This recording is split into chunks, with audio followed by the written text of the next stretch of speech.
All right, this video's for Pastor Keith at New Life. There, Keith, I was just going to tell you a few of the things. The last sign of wonder that happened to me, I was in a really bad relationship about 2 years ago, and a lady hung herself, killed herself, a friend of mine, and we wasn't really like dating or anything. We kind of were, but she was a really messed up person. She was on drugs. 15 years ago, she died, and she was on a ventilator for 30 days, and God brought her back to life. That's the first thing she told me when I met her. She became a roommate through a friend, and she went back to drugs. This was documented. The doctor said that it was a miracle from God. She was brain dead on a ventilator 30 days. The day they were going to take her organs and take her off life support, God brought her back to life. Well, she came into my life, and I was not living for the Lord, and not that I was doing any drugs or anything other than just maybe smoking a joint every once in a while, but I wasn't doing anything like meth or anything, but she was, and she came into my life, and I was trying to help her, and she told me she was demon-possessed, and I saw evidence of it. And anyway, she ended up, I'm just condensing this, but she ended up hanging herself. Her dad killed himself 5 years before I met her. This is 2 years ago she killed herself. And I'll go in more on that, but the sign of wonder that God gave me about 2 weeks ago, I was going down to buying milk and some bread at a convenience store that she used to visit. Is owned by Indian people, and I would buy her beer and stuff because this woman couldn't sleep. She was very, very bipolar, very mentally ill, and she would drink and then knock her out. She would sleep, and then after she would sleep, she would be better for a few days, and then she would go back to not sleeping for days and wanting to kill herself. And she was in my life, and I loved her. But at this convenience store, they were messing with me after her death, and they would, because they knew I was buying her beer and stuff, and I was blamed for a lot of things because of her, because of things I did with her. But one day I bought some milk and some bread and I think a Mountain Dew, and I would go back to where the milk is, and they would put beer, the same kind of beer I would buy her, in the milk trough to mess with me, because I only buy skim milk and it's only in half a gallon. Well, they would put beer there, and I would notice it, and they'd be out of milk, but they would just put that kind of beer that she would drink in there just to mess with me. And they'd always ask me if I wanted to buy beer, and I said I don't drink, or sit, she smoked and stuff. Well, I knew it was just the devil messing with me. But the last 2 weeks ago, I bought milk, a Mountain Dew, and a honey bun, and they put it in a black bag, and I carried it by the straps and put it in my van, and put it perfectly in between a cooler, between the two seats and the engine bay, with the straps up. And I got home, and it was upside down. The milk was upside down. The whole bag was upside down. So when I reached to grab it, the straps were on the floorboard, and the milk was upside down, the Mountain Dew. And, creative miracles like that happens a lot, and I can tell you many of them. But they scare me because I know I messed up by doing what I did with this woman. But God told me He was taking her home because she went back and started sinning in the way that she got. She OD'd on cocaine and I think heroin or something. And her mom told me this. I met her mom 2 weeks before she killed herself. And anyway, but I just wanted to share that sign of wonder with you because it worries me. I'm afraid that God's judging me. And there was even a more miraculous one 8 years ago with a roommate, and he drowned. My roommate, he witnessed it at my house, and I can tell you that one, but I don't have time. But my roommate drowned on my boat, and I went down. He went underwater, and he drowned right in front of me, and I swam with his body against current at Watts Bar Lake, and I tried to do CPR. I never could get him to shore, and anyway, a pontoon boat came out of nowhere. It was September 20th, where there were no boats on the lake. And I was in church.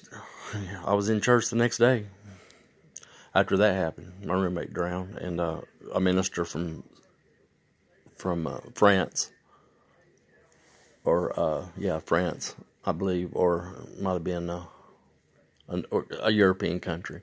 He was ministering with John Kirby, and he called me out of the audience and said, "Get on the boat and go to the other side." Told me that 4 or 5 times. Get on the boat, go to the other side. And he didn't know me from Adam. And I told him what happened the day before, that my roommate drowned on my boat. So God's got my number, but I'm being judged, Keith. I'm scared, and I've had burning sensations hit my heart because when I disobey God and when I sin, you're right on about people will die. If we don't obey the Lord, we're going to see people die in the pulpit. I agree with that. The days of Ananias, Sapphira, fear's coming back in the household of God. And we will see ministers die. And we'll see layman people if they get disobedient. Jesus said, for this reason, many sleep. Many are sick. For not rightly discerning the body. Can the eye say to the foot, or can the hand say to the eye, I have no need? We got to be careful what we say over one another, and how we treat one another. Anyway, I'm making this video for you, and I feel like your wife said that she didn't like me. I heard, I know what was going on when I sit down that Sunday. People told me one guy said, sit down and shut up. Well, maybe I do need to sit down and shut up, but I'm nothing. I'm thinking I'm moving in some things with these signs and wonders, and God's shown me that I gotta be careful. I'm nothing. I'm never going to be anything. I'm not worthy even to open my mouth for God, and I know I've been disobedient in that. But, I've been bipolar, and I've had that sickness in my life that makes me prideful. So I got to humble myself under the mighty hand of God. I know that. And anyway, I just feel like I'm not wanted there, and I really don't want to serve God anyway. But I have this mantle, and Brother Norval gave me a dream. In the dream, he shot my head full of medicine in my band room. I was a trumpet player. And Brother Norval, first time I ever seen Brother Norval, I was on the front row of that church right over there where you laid down in the 80s and looked up and prayed. But he spoke right to me. He said, there's one chance in a million you'll ever make it. You have so many devils. And then he said, what you need is a new mind. And I had been saved about a month. I thought I was doing pretty good, And Brother Norval, I was scared to death. It looks right at me. I was shaking in my boots. And about a month later, I had that dream that I was in my band room. I had a real mean band a band director. And he used to call me out. I played trumpet in 8th grade and 7th grade. And he used to embarrass me all the time. And I got so hurt because people laugh at me and stuff. I was a real prideful person. And teachers were always mean to me. They'd always embarrass me and stuff. And I hated school. But I was completely a lost cause drug addict all the way through. I failed all. I didn't make no C's. I made D's and F's all the way through school. Dropped out. And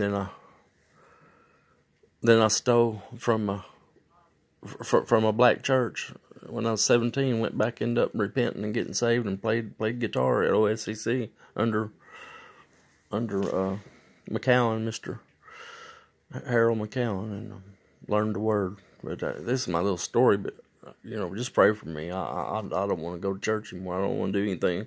I just pray God take me on to heaven, because I don't think I'm very useful here.